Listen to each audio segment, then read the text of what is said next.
Hi, I'm Mike, the ringmaster of Imagination Circus, and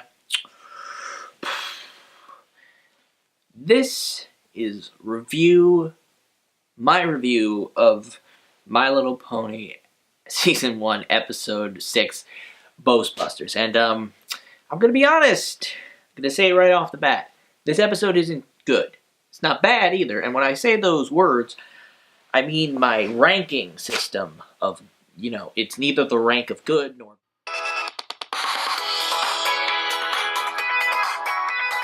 good nor the rank of bad.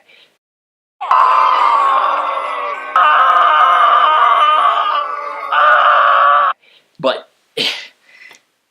that being said, this is the worst episode. This is the worst episode of the show so far. That's just my opinion, but oh boy. Let's get the things I actually kind of liked out of the way first.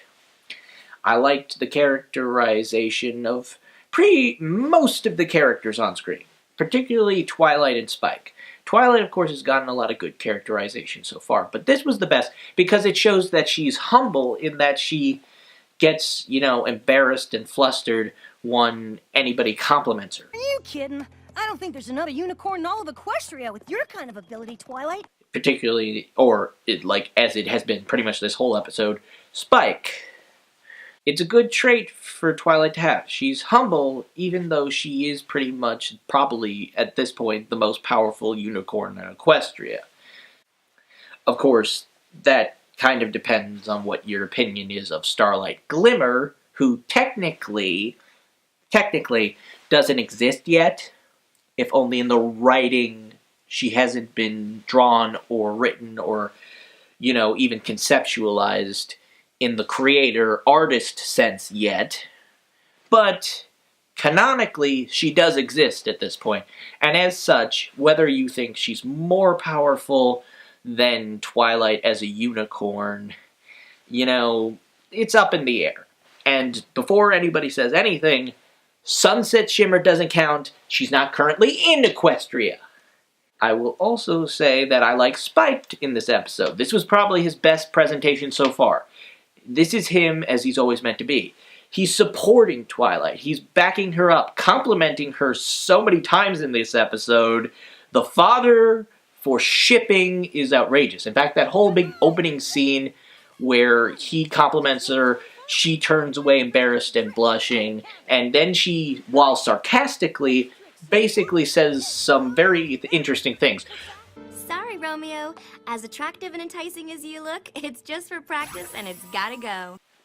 The shipping fuel for this episode, for my OTP, which is these two, is very strong.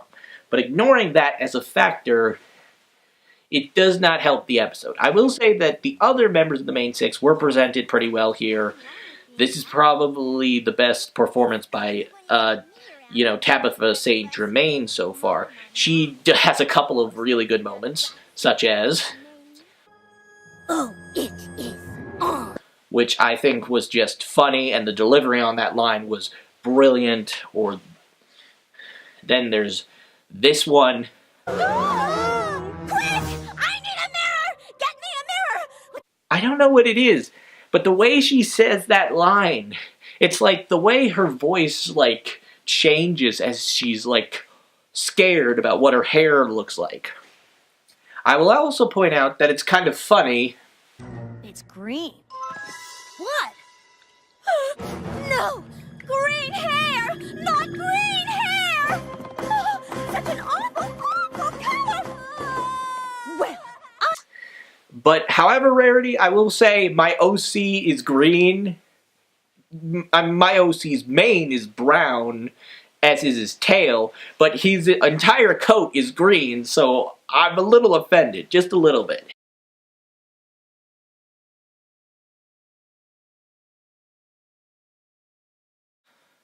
The others were presented pretty well, although none of them really had a standout moment, except for this one scene from Rainbow. Especially when you got me around being better than the rest of us. I mean, Magic's magic! Boo! That was pretty good. It's good characterization. It shows that she has an ego, but I think in this case she was actually kind of joking, trying to, like, add a little humor. But you know Applejack, she won't have any of that. Her sense of humor could use some broadening. I'm just saying. But that's again, that really doesn't have anything to do with the state of the episode. Also, this might be the secret reason, but it just occurred to me. Where was Pinky in this whole episode? Did she even appear, like, in the background or something? I mean, outside of the intro, where was she? It just occurred to me. Is she, like, going to some kind of baking convention? Party planners convention? Something else I can't think of? Like, did she go on an interdimensional adventure? Where is Pinky in this whole episode? So that doesn't help either, especially since, again, I just praised Pinky in my Griffin the Brush-Off review.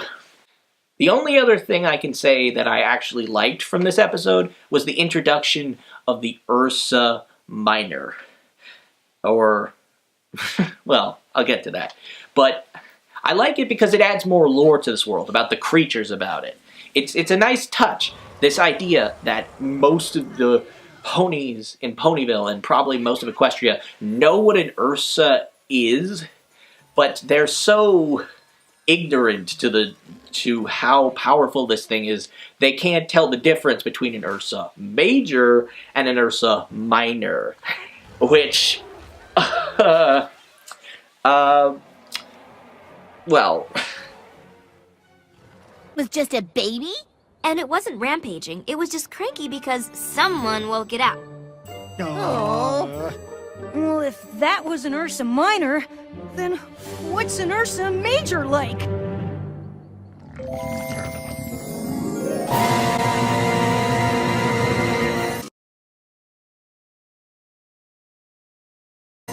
You don't want to know. Yeah, in the words of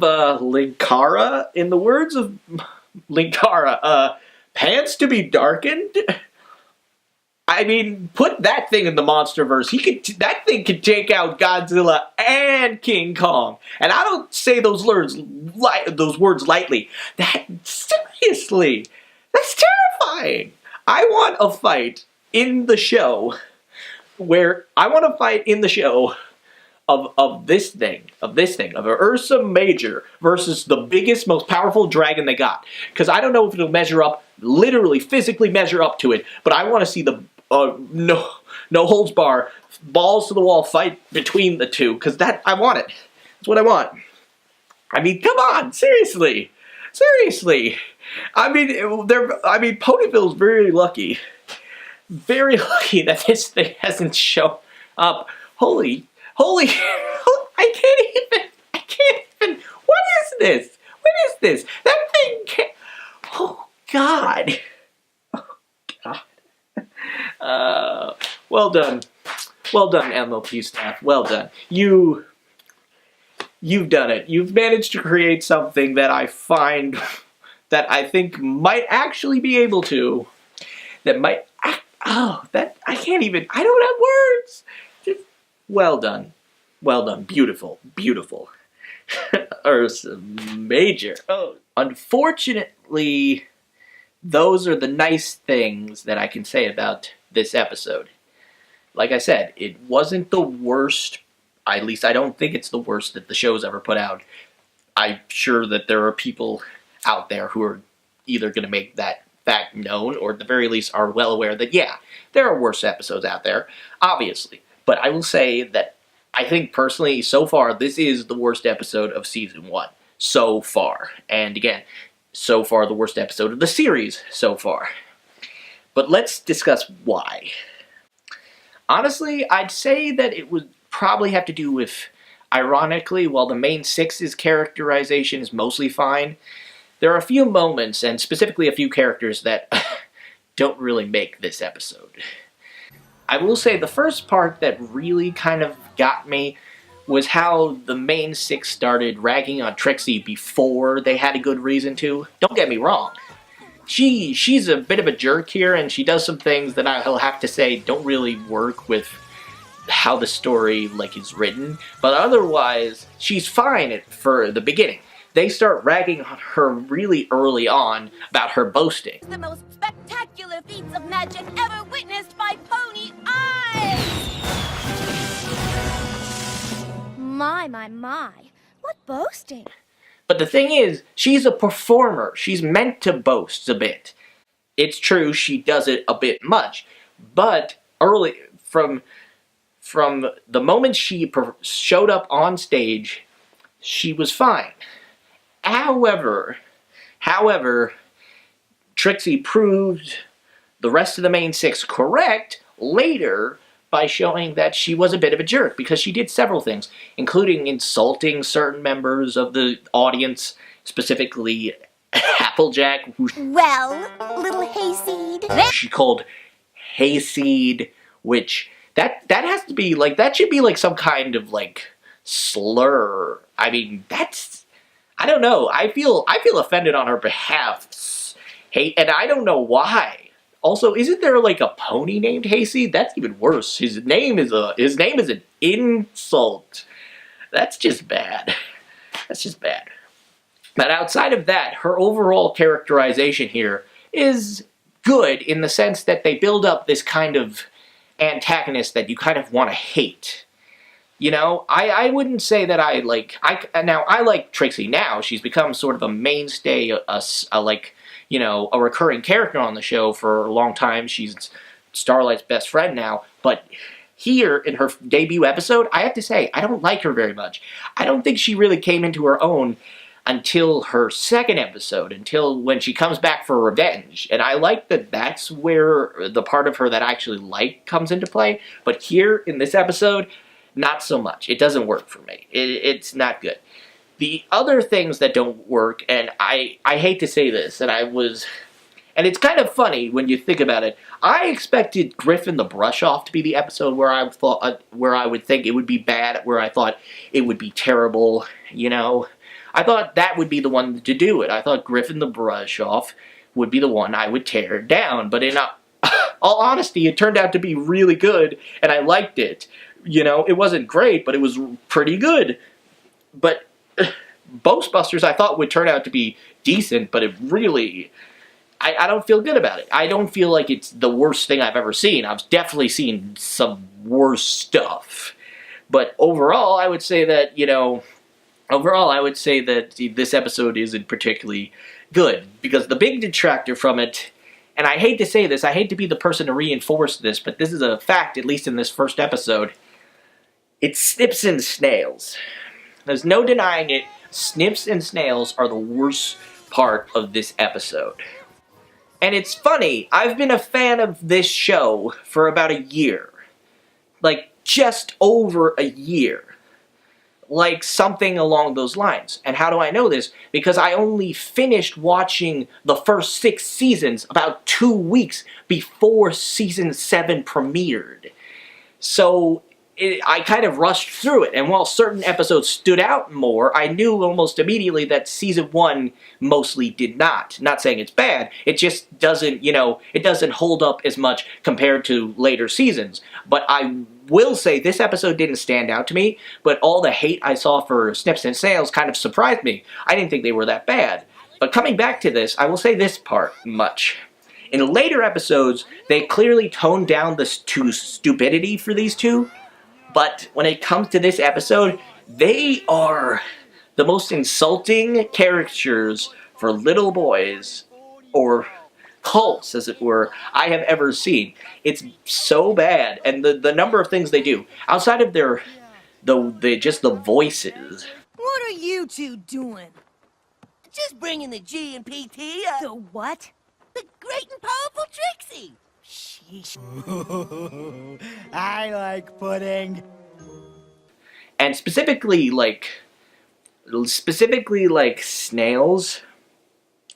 So, Snails, down the line, he shows that he's dumb, but he's not dumb in the way that he's dumb. This dumb is like an insult. No offense to anybody who actually exists, but this character is an insult to, the general, just the audience in general, and just people. It's like To people, this is a general insult because the way he's stupid. And like I said, he gets better. They both do. And that's probably because they aren't used as much. They've had minor roles later down the line, but here they have a very kind of major role, you could say, for this episode. It's dumb because they really are just made, they're clearly just made to be a contrast to Spike. In fact, they're practically straw men. That's what they are.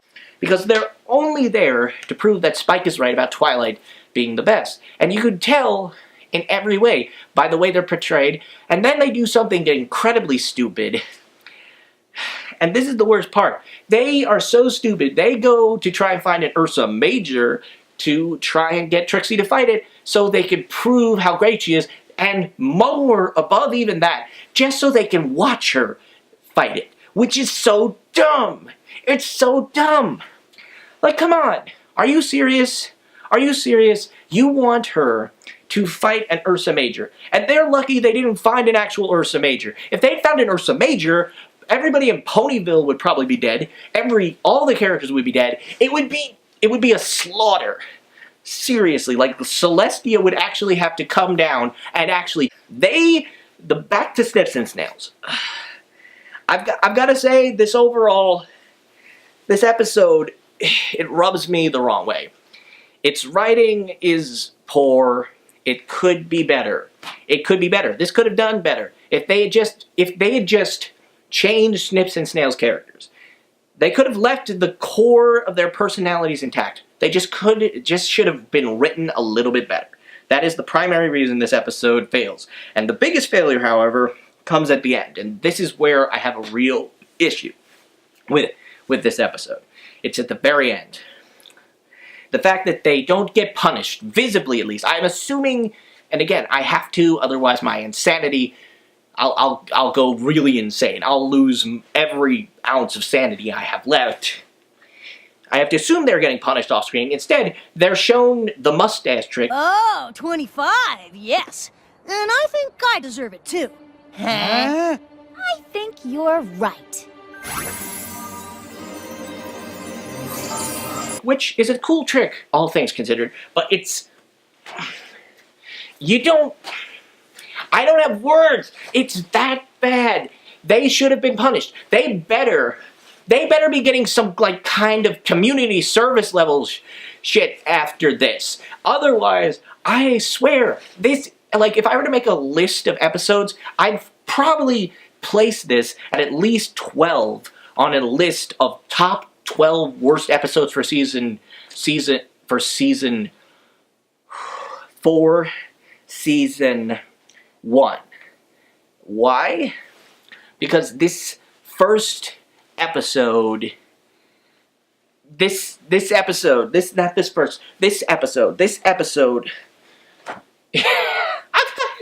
is what it's doing. This is what it's doing to me. Do you see what it's doing to me? I'm losing my mind. It's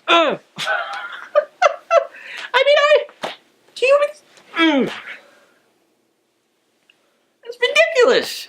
Are you kidding me? Are you kidding me? You couldn't come up with... All I could say is, thank God that they became smarter with how they use Snips and Snails in the future. Thank God they did some really great things with Trixie. They used her character well down the line. You know, this put a lot of things about the fandom in perspective. A lot of fans say that this show doesn't know how to do male characters. And you know what? I think that for not really, but to a certain minor extent here shows that, yeah, they don't necessarily do male characters particularly well. And that's understandable. But I will say that they've had a handful of successes since this episode, so I'll give them at least a little bit of credit. They've improved. But this, I just can't get over it. So, I can't. I really can't. But overall, this episode is only adequate. And meh. Again, I was tempted to give it, despite the rating system I have in place for these episodes, I was tempted to give it a mediocre, but I have to give it an adequate, because it is adequate. Just barely. It is so low, it barely qualifies. I will tell you this much. It has a score of 5. 5. That is like really low. If an episode gets a 5 and you can say, at least for my score system, it's still adequate, then the episode got by the skin of its teeth, because it's still entertaining. You can still watch this. If this is one of your favorite episodes, then power to you. But for me, I can barely stand it. I could still watch it and be entertained, but any of the parts where Snips and Snails specifically were being stupid, or like Trixie was being particularly irritating, or like just obnoxious in the worst possible way, then that's a part where I have to say, honest to God, that this episode was too much for me. And so I guess outside of that fact, that's it. It's adequate. Meh. It's got a score of 5. That's all I can say. 5. I honestly didn't expect to get an episode that would have, like, this early. An episode with a score of 5. That's insane. 5 out of 12. That's not good. That's not good. 5 is especially low. If you're less than half of, like, the overall score, then yeah, that's just bad. That's just bad. Episode is adequate, but that's just bad. So, yeah. This has been Mike, Ringmaster of Imagination Circus, and I gotta say, oh man, it's a wonder I became a fan of this show. But then again, see, 6th episode, and so really, yeah, you know what? Maybe this is a good sign. If this is the worst one yet, hopefully no episode, no episode down the line gets worse than this. It's probably going to happen later, but hopefully for this season at least, it doesn't. So, yeah, I hope you were all entertained. Please like, comment, and subscribe and all that. And again, Ringmaster, Mike of the Imagination Circus. 5! It's a 5! I didn't think that.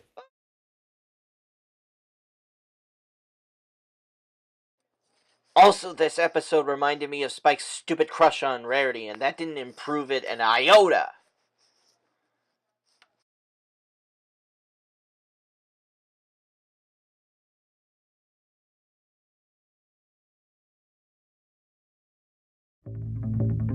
Son of a gun.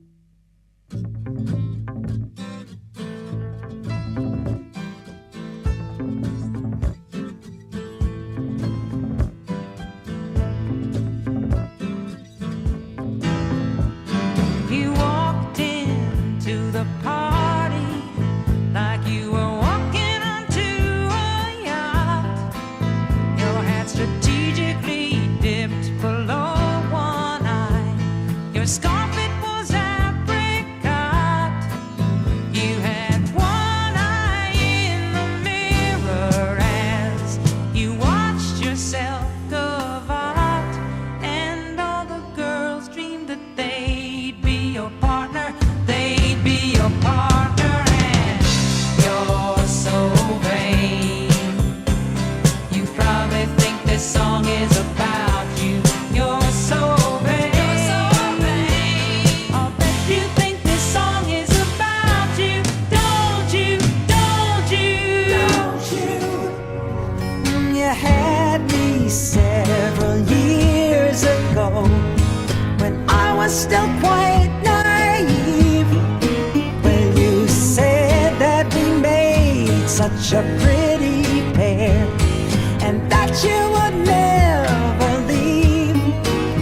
But you gave away the things you love, and one of them was me.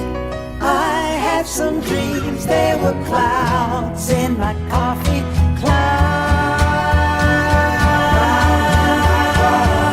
Clouds in my coffee.